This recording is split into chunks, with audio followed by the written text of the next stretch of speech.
Hello class. English के period में आप पढ़ रहे थे द लास्ट चाइल्ड का शेष भाग। राइटर कहता है उस बच्चे के बारे में बता रहा है जो मेले में जाते समय अत्यधिक हर्ष और उल्लास के कारण इधर उधर उछलता कूदता जा रहा था। वो कहता है, फोर्थ पैरा देखिए, come child come, they call to the child. ये उसके माता पिता के लिए है। उसके माता पिता ने बच्चे को पुकारा, आ बच्चे आ, who had now gone running in wild capers around the banyan tree. Banyan tree बरगद का पेड़। रनिंग दौड़ रहा था। विल्ड कैपर्स उछलता कूदता हुआ। जो बरगद के चारों तरफ उछलता कूदता हुआ दौड़ रहा था, उन्होंने उस बच्चे को पुकारा, आ बच्चे आ।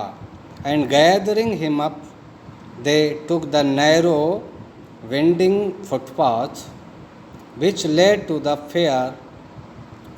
और गैदरिंग हिम, भीड़, द लुक द नैरो, सारी भीड़ दिखाई दे रही थी उस संकीर्ण और वाइंडिंग फुटपाथ, लहरते हुए पगडंडी पर, which led to the fair, जो मेले को जाती थी।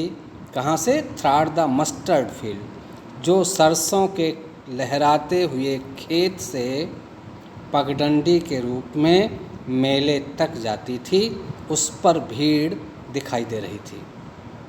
As they neared the village, जब वे गांव के पास पहुंच गए, the child could see many other footpath, तो वो लड़का अनेकों बहुत सी पगडंडियाँ देख सकता था, फुल ऑफ थ्रॉन्गर्स, जो भरी हुई थी भीड़ से। Converging to the whirlpool of the fair, और जो मेले के भंवर की तरफ जा रही थी।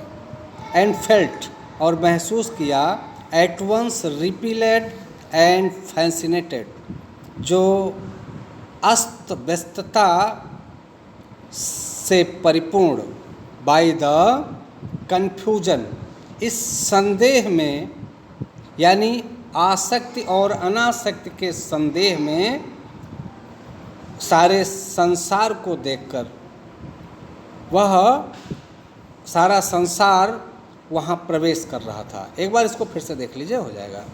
As they neared the village, the child could see many other footpath full of thronger. जब गांव के नज़दीक पहुँचे तो बच्चा बहुत सी पगडंडियाँ जो लोगों से भरी हुई थी उन्हें देख सकता था। Converging to the whirlpool of the fair and felt at once repelled and fascinated by the confusion of the world he was entering. उस मेले के संसार में जिसमें वो प्रवेश कर रहा था, उसके प्रति उसने अचानक आसक्ति और अनासक्ति का भ्रम देखा, और फिर वह उन पगडंडियों के पास पहुंचा जो मेले के भंवर में जा रही थी। स्टूडेंट्स, इसको आज यहीं तक पढ़िए, शेष आप नेक्स्ट डे पढ़ेंगे।